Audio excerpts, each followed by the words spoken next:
선택의 기로에서 그런 제목입니다. 선택의 기로에서. 황금이 번쩍번쩍 빛나는 도시. 어떤 나라, 어떤 도시가 그렇게 황금이 빛날까요? 황금의 우상이 엄청난 도시는 북한의 평양이었습니다. 또 정말 황금의 빛이 빛나는 도시가 어떨까?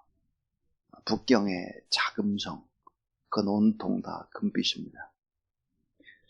황금의 장엄한 예술의 도시 어딜까? 러시아의 모스크바라든지, 러시아의 제2의 도시라고 하는 상트페테르부르크라든지 레닌그라드죠. 태국의 수도인 방콕의 그 거대한 사찰이라든지, 또 캄보디아의 푸놈펜의 왕궁이라든지 전부 다 금빛 빛나는 것입니다. 자, 공통점이 있죠. 그 공통점이 뭘까? 공산주의의 나라 또는 불교의 나라입니다. 황금빛이 빛나는 도시는 어떤 것일까? 다 우상숭배의 도시였습니다. 자기 자신이 신처럼 행세하는 도시, 유물론이 판치는 나라, 하나님이 주체가 되어야 되는데 나 자신의 주체가 되는 그런 나라의 도시는 번쩍번쩍 황금이 빛나고 있었습니다. 오늘 본문 속에서도 바벨론 제국의 느부갓네살 왕이 금으로 신상을 만들었습니다. 금이 번쩍번쩍 빛나는 거죠. 자, 어제 말씀에 네 신상을 꿈에서 보았는데 그 네 신상이 어땠느냐? 그러면은 머리는 금이고 가슴과 팔은 은이었고 배와 넓적다리는 노쇠였고 종아리 마른 쇠와 진흙이었다 그랬습니다. 머리만 금이었는데 느부갓네살은 어때요? 전신을 금으로 만들어버린 것입니다. 자, 번쩍번쩍 빛나는 전신의 신상을 만들었죠. 금신, 바로 이제 낙성식을 거행을 합니다. 60규빗이나 되는 거대한 신상이니까요. 자, 제막식이 지방장관, 행정관, 총독, 또 자문관, 재무관, 재판관, 법률과 지방의 모든 관원들이 모였습니다. 그리고는 모두 다 음악에 맞춰서 금신상 앞에 다 이제 절하는 거죠. 자, 누구든지 금신상 앞에 절하지 않으면 맹렬히 타는 풀무불에 넣어라 그랬어요. 결국은 유대인들 사드락과 메삭과 아벳느고는 참여할 수가 없죠. 결국은 이제 고소를 당하게 되고 그리고 불무불에 들어가게 되는 것이 오늘 본문의 내용입니다. 원리 본문 속에서 우리가 꼭 기억해야 될 아주 중요한 하나님의 진리가 뭘까 몇 가지를 생각해 보도록 하겠습니다. 그 첫 번째입니다. 그 첫 번째는 기적 중에 최고의 기적은 무엇일까 하는 것입니다. 여러분, 기적 중에 최고의 기적이 뭐라고 생각합니까? 물이 변해서 포도주가 된 것이 최고의 기적인가? 홍해를 하나님이 갈랐는데 그 가른 사이를 걸어가는 것이 기적인가? 요단강이 멈춘 것인가? 병든 자가 고침받고 죽은 자가 살아난 것, 이것이 정말 기적일까 하는 것입니다. 여러분, 그것은 기적이라고 말할 수 없습니다. 기적은 기적인데 진짜 기적은 아닙니다. 진짜 기적은 뭘까요? 바람직한 인간의 변화입니다. 바람직한 인간의 변화. 그것보다 위대한 기적은 없습니다. 인간의 변화, 인간의 가치관의 변화, 인생관의 변화, 생활관의 변화, 죄악 속에 살던 영혼이 변해서 새 사람이 되고 구원받고 하나님의 나라에 갈 수 있다라고 하는 것은 기적 중에 최고의 기적, 인간이 할 수 없는 기적인 거죠. 오늘 우리는 기적을 보고 있습니다. 제가 여러분 앞에 서서 하나님의 말씀을 증거하는 것이 기적이고, 여러분이 이 새벽에 이렇게 나온 것이 기적이고, 또 설교를 듣는 이 자체가 기적 그 자체라고 하는 것을 알아야 합니다. 자, 여러분, 느부갓네살이라는 사람이 누굽니까? 느부갓네살은 다니엘 2장에서 하나님은 정말 살아계신 하나님이고 참 하나님이구나, 이거를 누구보다 잘 경험한 사람이 느부갓네살입니다. 놀라운 하나님의 영광을 체험했죠. 자, 다니엘을 왕궁에 자기 곁에 둘 뿐만 아니라 다니엘의 세 친구를 지방에 관리로 두고 있습니다. 그러나 느부갓네살은 변화되지 않았다는 것입니다. 진정으로 영적으로 변화되지 않았다는 거예요. 하나님의 그 놀라운 은혜 앞에 압도되지 않았고 구원받지 못했다라고 하는 것이죠. 거기다가 시간이 지나니까 어땠을까요? 느부갓네살은 절대 권력을 손에 쥐게 됐을 뿐만 아니라 거기에 권력을 과시하게 되고 교만하게 되고 사람들의 찬사를 받게 되었습니다. 헛된 욕망과 자신의 나라를 확장하고 자신은 하나님처럼 따르고 섬기는 일에 입맛이 들어지기 시작한 것이지요. 자기를 절대화시켜서 바로 점점 더 힘있게 그 왕권을 더 유지하려고 했던 것이지요. 끝없는 자기 성찰이 보이지 않습니다. 자, 우리는 느부갓네살은 하나님이 누구인지를 머리로 알았다는 거죠. 보았다는 거예요. 근데 구원받지 못했고, 그는 특별히 자기 스스로 하나님처럼 살아가는 사람이다. 인간 변화가 얼마나 어려울까요? 자, 김일성이라고 하는 사람, 김일성. 그의 아버지와 그의 어머니는 과연 누구일까? 자, 김일성의 어머니 강방석.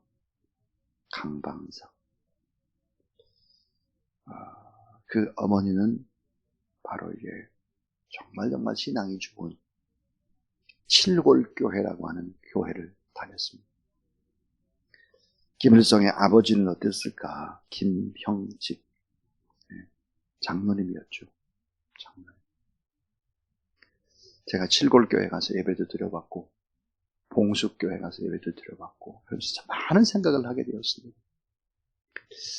이 예배당을 어려서부터 김일성 다녔을 텐데, 교회 학교도 다니고 다 했을 텐데, 여러분 잘 생각하세요.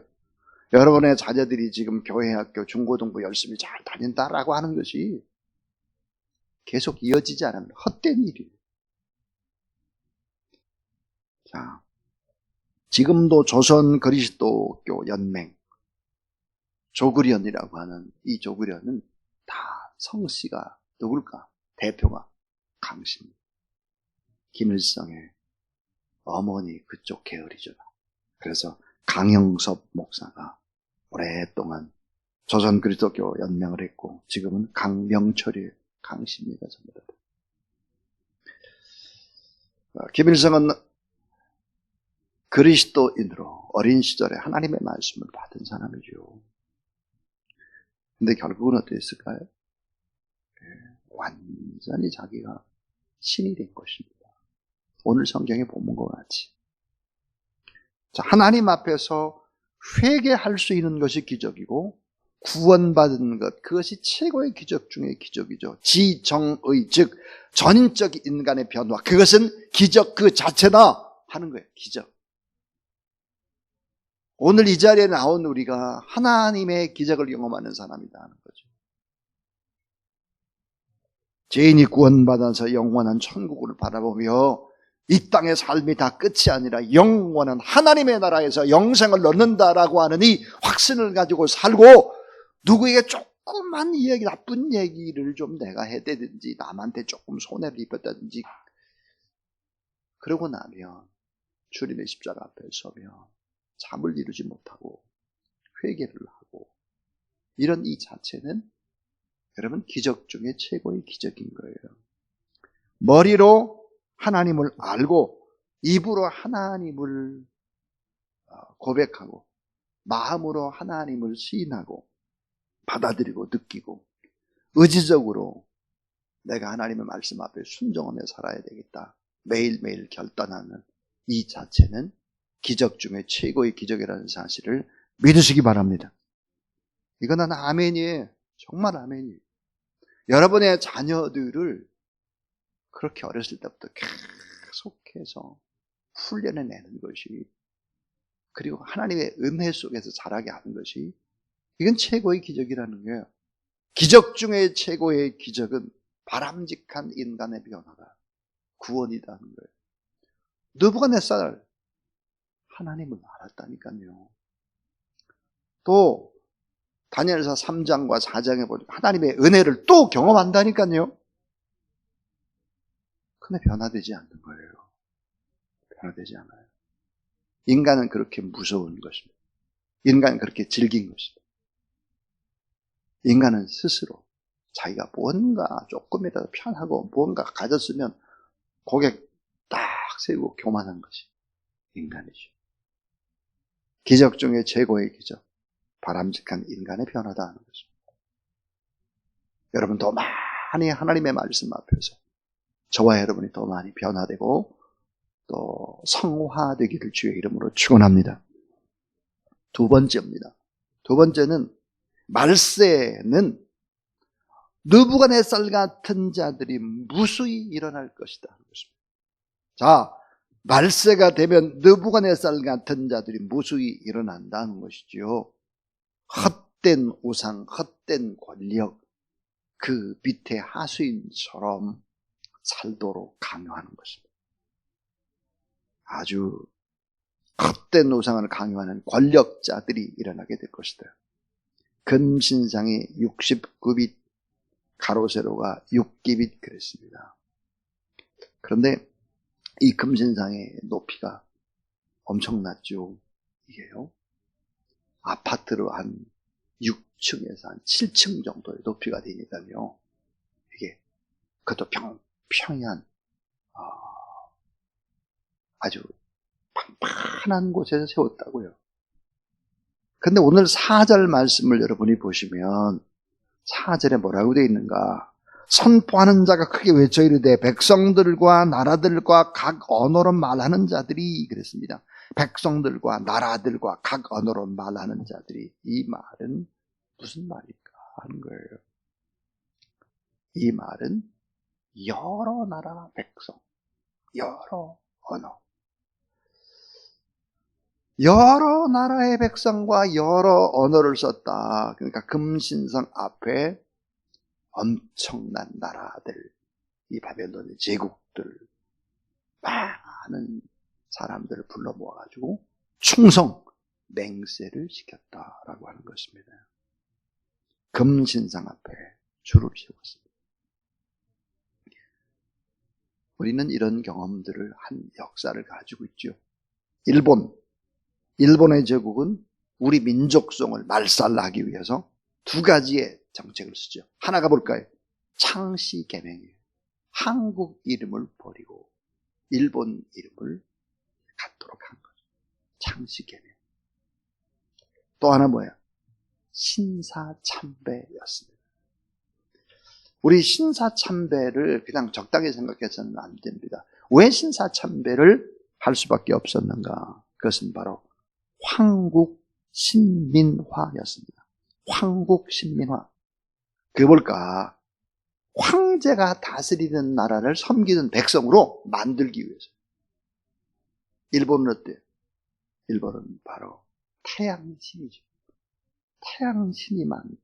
태양신을 섬기는 나라, 그 나라의 백성들로 만들기 위해서 바로 황국신민화 정책이었습니다. 신사참배를 강요하죠. 이 신사참배 안 하면 어때요? 감옥 가는 거예요. 탄압받습니다. 바로 고유문화의 말살과 인간의 이름을 바꿔버려가지고 우리나라에 높은 산, 좋은 산, 명산에 쇠말뚝을 다 박아버렸습니다. 정기를 뺏어버린다는 거죠. 그리고 산에다가 쓸데없는 나무 어때요? 아카시아만 심어버렸어요. 참 무서운 바벨론과 같은 짓거리를 한 것입니다.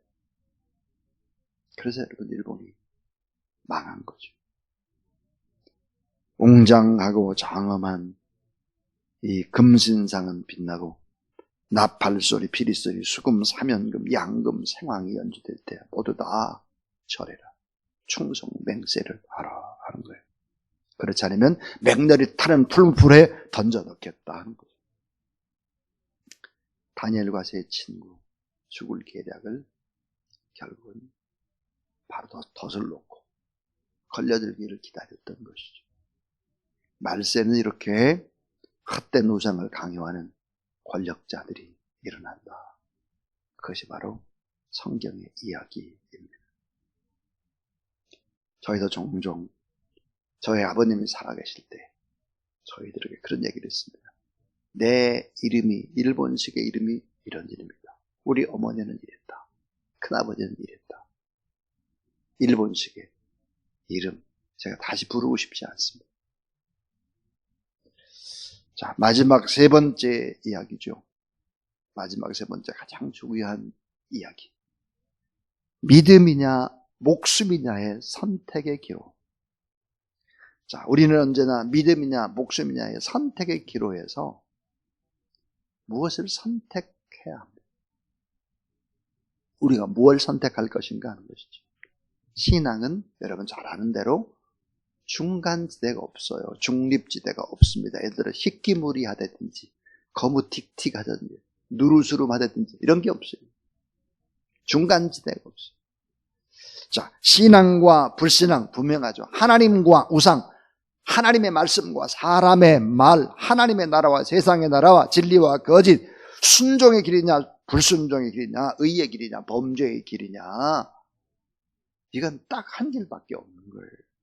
믿음이냐 목숨이냐. 그래서 믿음을 선택해야 되는 기로에 우리는 무엇을 선택할 것인가 하는 거예요.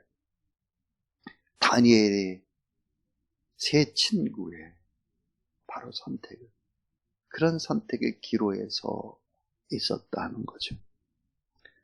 오늘 우리가 살아가는 시대가 과연 어떤 시대일까 하는 거예요. 자, 불법이 판을 치는 시대입니다. 불법, 얼마나 불법입니다. 근데 법을 지키며 살아간다는 것이 얼마나 힘이 듭니까? 불법의 시대인데. 자, 무책임이 판치는 시대인데 나는 책임감 있게 인생을 살아간다는 것이 얼마나 고통스러울까요? 무질서가 판을 치는데 나는 질서 있게 나는 바른 길을 간다. 어려운 일이에요. 이기주의가 판을 치고 있는데 이타주의로 산다? 바보 같은 짓이죠. 웃기는 짓이래요. 손해보는 일이에요. 멍청한 일이죠. 그 길은 희생하고 비웃음과 질시를 당하는 길이고 좁고 협착한 길이고 시련의 길이고 고난의 길이다 하는 거죠. 환난과 핍박 중에도 신앙은 지키며 살아가야 되는데, 자, 그러면 우리는 어떻게 하나님만 섬기는 일편단심의 신앙, 죽으면 죽으리라의 신앙, 그리 아니하실지라도의 신앙, 다시 말하면 순교를 각오하는 하나님만 섬기는 신앙, 이런 신앙으로 우리가 삶을 살아갈 때가 점점점 다가오고 있다는 것입니다. 그래서 오늘 말씀의 결론이 뭘까? 이거예요. 우리가 담대해야 되겠다. 성도는 담대하고 성도는 하나님을 향해서는 간절하고 그리고 하나님 앞에 돌아오면서 감사하면서 이 싸움을 이겨나가지 않으면 안 된다 하는 거죠. 우상 숭배를 거절하고 신앙을 끝까지 지키고 선택을 했던 다니엘의 세 친구들. 자, 풀무불에서 구원을 해내죠. 완전한 하나님의 승리를 맛보죠. 결국은 어떻게 될까요? 그것이 바로 승리의 도약대가 될 뿐만 아니라 복음이 전체로 증거되는 그런 기적의 역사, 그런 역사들을 경험하게 되는 것이죠. 내가 할 수 없다고 생각하면 할 수 없는 거예요. 내가 할 수 없다. 불가능해. 안 돼. 할 수 없어. 안 되는 거죠. 하나님이 그런 사람을 도와줄 리가 없어요. 자, 언제나 돈은 없었습니다. 제가 제 삶을 살아보면서 언제나 여유 있은 때는 없어요. 언제나 물질은 부족했어요. 그런데 주사랑교회는 지금까지 이렇게 건재해오고 있습니다. 다른 교회는 코로나 바이러스 때문에 예산이 막 20% 줄었다, 30% 줄었다 해도 우리는 늘어났죠, 더. 반대로 가죠, 우리는. 이게 어떻게 가능했을까? 돈은 언제나 없었습니다. 그런데 믿음의 헌신이 있었던 거죠. 믿음의 헌신. 결국은 믿음의 헌신자들이 모여있는 공동체였다. 헌신하면 언제나 어때요? 풍성해요. 오늘 본문에도 보니까 이 다니엘 그리고 세 친구들이 하나님 앞에서 믿음이냐 목숨이냐 믿음을 선택하고 주의 나라를 위해서 헌신하고 그렇게 했을 때 어때요? 다 승리와 풍성함과 이렇게 누리도록 하나님이 하시죠. 자, 99%의 부정, 99% 안 될 것 같아요.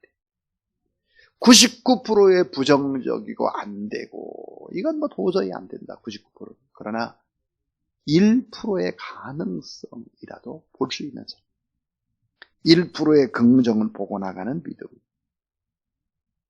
바로 이것입니다. 더 이상 한국교회가 코로나에게 밀리게 되면 이제는 설 자리가 없을 것입니다. 정말로 이제는 코로나에게 더 이상 밀려서는 안 된다 하는 거죠.